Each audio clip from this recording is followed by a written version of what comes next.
Alright everyone, I don't know what you're going to say. I see the Jeepster. And it's still sitting there. And it will be for some time. We're going to play with this one right now. I need a daily driver to go long distance. And this is my XJ Cherokee. I've had this since probably 2007. I drove it a lot. The paint's been peeling and stuff. But I parked it probably 2 or 3 years ago. Maybe a little longer. Because it's got some serious noise in the bottom end. Pretty sure it's transmission. Probably, I believe it's the torque converter. So I just parked it. I didn't want to deal with it. And the CJ's been great, but I've come to the point where on the CJ I need to do tires and probably a clutch and some other shit, and it's not really the best thing to have to drive, you know, multiple hours every day, long distance. So we are going to move the Gator here and the hell out of the way and hook the battery charger up. I know when I parked it the battery was completely dead, but we'll try and jump start it and get it up to the garage after I wash it off, and we'll go from there.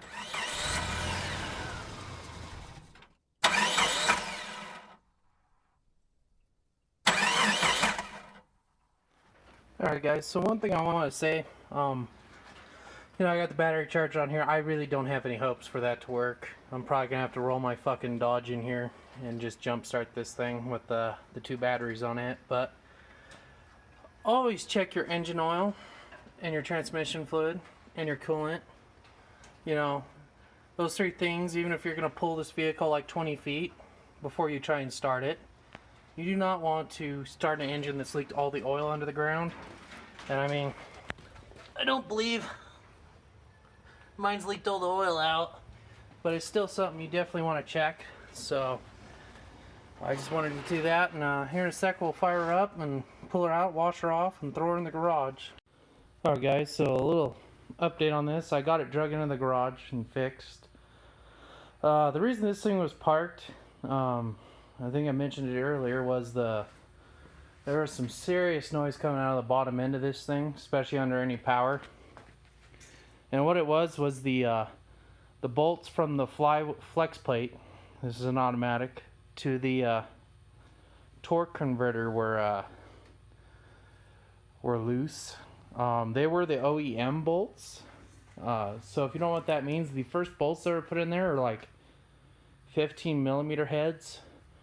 And they are very much known to do exactly what they do, back out and stuff. So originally I was going to drop the transmission and just change the flex plate, but it actually looked in better condition than the aftermarket I had shipped to my house. So returned the aftermarket, left that one in there, and I went down to Dodge, Jeep, Mopar, whatever you want to call them, and got the new bolts. They're 18 millimeter heads. So they're definitely going to work at holding that stuff in there a lot better. They don't take much torque, so I wouldn't worry too much about that.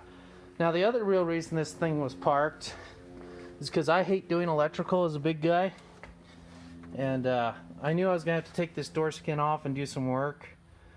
This switch here was, since I bought the Jeep 10 years ago, wasn't quite right. But at that time Jeep was asking like $120 for a freaking switch, and I just didn't feel like pocketing that money. So China's gone ahead and made those cheap as shit now. And what was going on is you could even just pick up this old switch and just wiggle it around, and the door would unlock and lock. The window wouldn't go down from any control, driver's side or this side, and a whole bunch of stuff. And the Chrysler's electrical switches are notorious for being cheap pieces of shit, especially in this era. So it's pretty much a quick fix of just take the door skin off and flip the switch out. And then while I'm in this door panel, I've got some butyl rubber, Dynamat, whatever you want to call it. Mine's not Dynamat though, that I'm going to stick up in these doors after I clean it out. And I've got some new speakers to put in here and stuff, so I'm gonna get it cleaned out. I need to do a coolant flush under the hood. In case any of you are having the same problem I do, my Jeep runs absolutely perfectly at 6,000 feet in elevation. But as soon as I start getting real high up in the mountains and stuff, my thermostat will actually close. and it just immediately causes the engine overheat and everything else. And what it is there's so many minerals and contaminants in the cooling system, and I've had this Jeep's cooling system probably flushed 4 times, and I still keep running into that problem. And if I lived in like Phoenix or something where I would just not run a thermostat, that would be great. But right now in Colorado, it's, you know, we're going to be getting snow for the next 4 days, so I kind of need a thermostat in there. So I'm going to take it and get it flushed again. And then we should be good to go. We're going to go do some serious road miles in this machine probably. So that's the hope and the goal. The brown bastard back there is going to go back in the barn.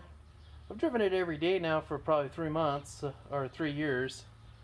So I've had my fun in it. I'm going to go park it and get the my friends call it the Packer Mobile, because if y'all can't tell the color pattern there. But hopefully I'm going to get this thing repainted. I have a couple ideas what I'd like to do. So I want to do something different, which is, you know, the stripes were on there. Originally when I first got this thing, the front end was actually down lower than the back, probably by like 2 inches. Well, I had a passenger side coil spring start sagging real bad, so I, you know, contacted 4-wheel drive parts, which was the first mistake. And they sent me a set of coil springs that were way too tall, and then they sent me these ones. These are 1 inch too tall. But now the rake of this Jeep has changed, and it's not, you know, when the front end was lower, the center of gravity was so low, I could, in the mountains, highways and stuff, just fling this thing around corners at, you know, 60, 70 miles per hour. But now I can't even do 50.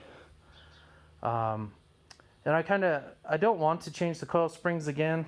You know, these will start sagging and probably dropping into place here in another year of driving. So I'm going to put this back to just the stock green, and then I'm going to take it to a pinstripe artist and just have him go to town. You know, nothing too crazy, but I think it'd be kind of look pretty cool with some pinstripe art and stuff on it. I've never seen a Cherokee like that. So the biggest thing is this isn't a mall crawler. You know, both of my Jeeps I take out and I beat the crap out of. The Jeepster, when it's done, is going to be getting the crap beat out of it too. So I think that's about it for now on the vehicle side of things. Hopefully I'll have some videos of the Jeepster coming back through here soon. So please look forward to that. Thank you for your support and watching.